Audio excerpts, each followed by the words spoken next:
You may find yourself living in a teardrop trailer. And you may find yourself in another part of the world. And you may ask yourself, well, how did I get here? Hello, and here is episode 9 of What the Fuck When Things Fail, and how did I get here?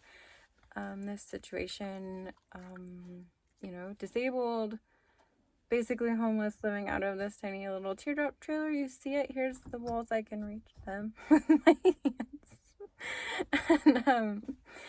And yeah. This is probably going to be the most difficult episode of the, how did I get here part for me. So, bear with me, please.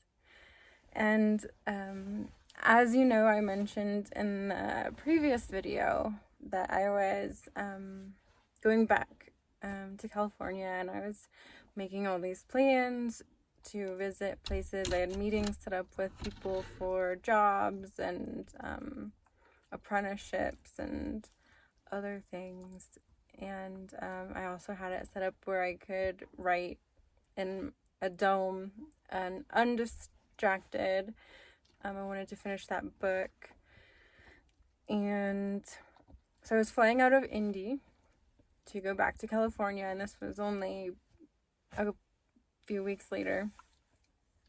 And I went to meet one of my friends that, honestly, I don't know if we've ever really hung out together by ourselves at all, but I don't know, just we'd been in contact a lot, and she'd been really supportive of my business, and just we had a lot of things in common. We still do. Love her dearly. So anyway, I went to Indy to visit her, and we went out to the bar, and we were at the bar. It was raining. We rode bikes there, and so we were drenched, and I had on kind of like this dress. And there were two guys outside also in the rain, and we started talking to them, just, whatever, drinking, talking to people at bars. And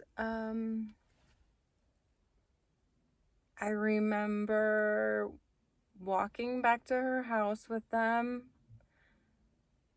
I remember being in a car, and I'm not sure whose car it was or anything, and I remember not being able to hold my head up, and I had my hands down next to me on the seat. I was in the back seat, and one of the guys had his hand over my hand, and I don't think I freaked out like out loud, because I couldn't. But I was freaking out in my head because I couldn't lift my head and I couldn't lift my arms. And there's this strange man's hand on my hand, and I was like inside, like, where are we going? What's going on? Why can't I talk? Why can't I lift my head? Why can't I lift my arms? Like, I was paralyzed. And yeah, I should have reached out to my friend and told her all of this, but this has been something really hard for me to talk about, and honestly, I didn't want her to feel like, I don't know, involved or, I don't know, a part of my story, or in a bad way, So we haven't talked about this. I really, at all, nothing. So I still don't know what happened. I remember, next thing I remember was being on a couch next to a guy. I remember he had a finger tattoo of one of those ribbons, and I don't know well, I don't remember the color. I don't really remember what we were talking about. I don't think I could talk really. And then the next thing I remember is my friend putting my underwear on me and just kind of being like, what is going on? I have no idea. And then I woke up at her house in her bed, and she was still sleeping. Tozy, stop. You're not going outside. Stop it.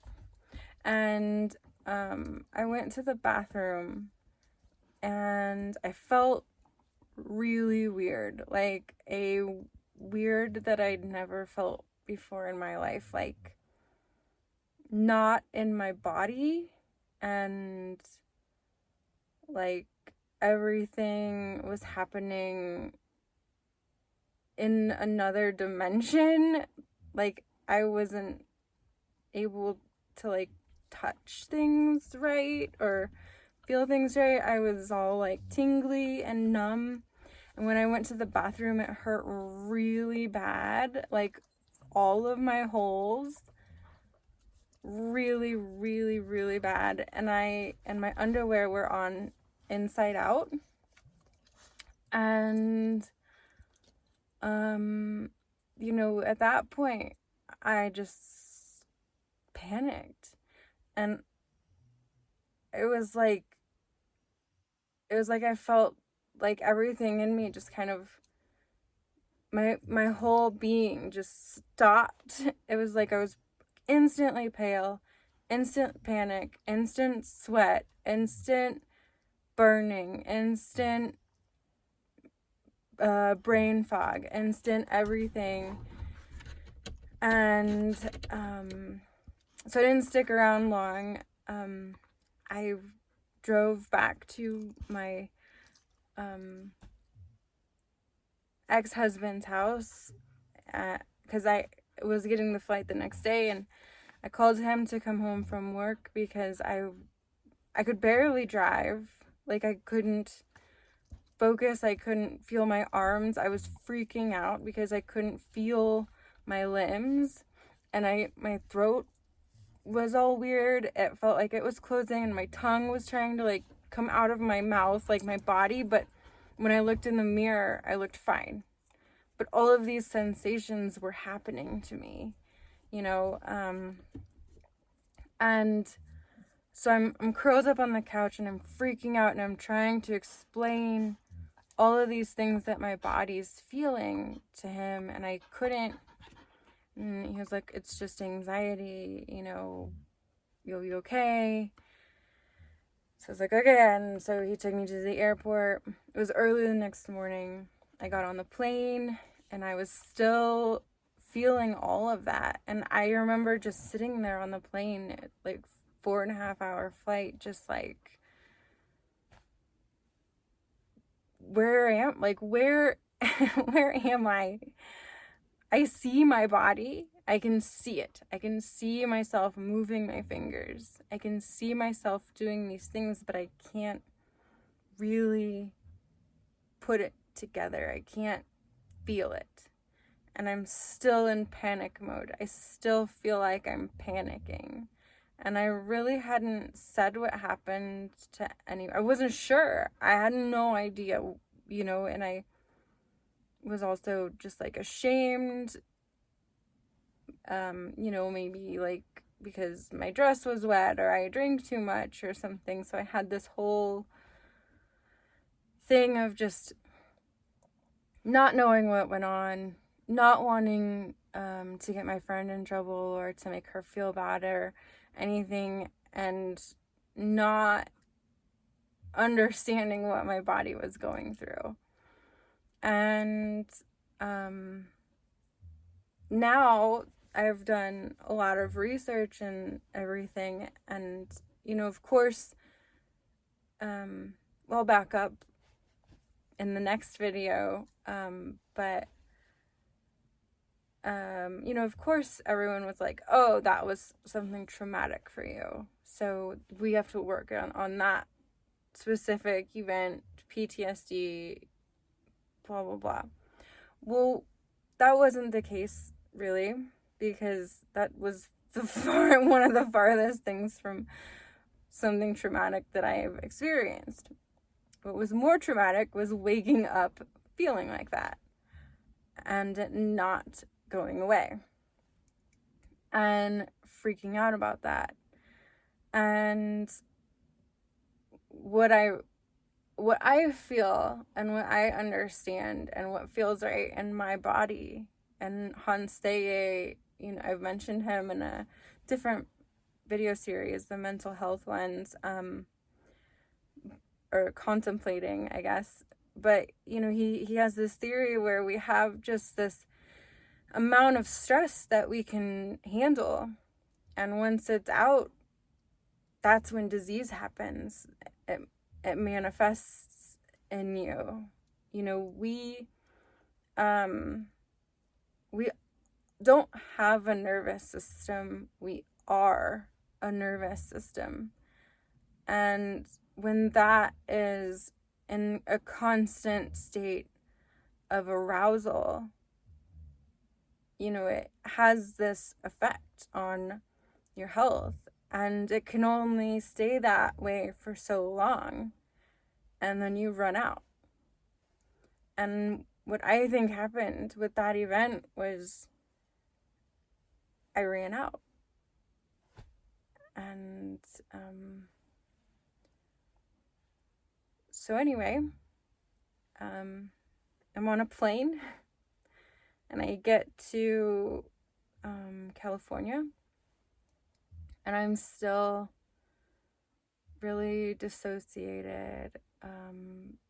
My muscles are starting to spat, like fasciculations, where they just like really fast all over. I'm getting cramps, and my hand is like sticking, like in the muscle, like sticks, and that happens still, like my hand, my feet, my arches of my feet a lot, mostly. But yeah, all of these things never went away. My face feeling numb, my body feeling like it's on fire, my tongue wanting to leave my body. I also feel like I'm getting struck by lightning constantly. And the whole brain fog dissociation thing, like it never left. That was the moment I woke up like this. That was it. And so now it's been over 3 years, and I'm still trying to figure out how to live with it, figure out how to heal it, and figure out my needs and express them. And I'm getting a lot better at it. So anyway, we'll pick up whenever I get off the plane. Next episode. Let the days go by. Let the water hold me down. Let the days go by. Water flowing underground into the blue again. After the money's gone. Once in a lifetime. Water flowing underground.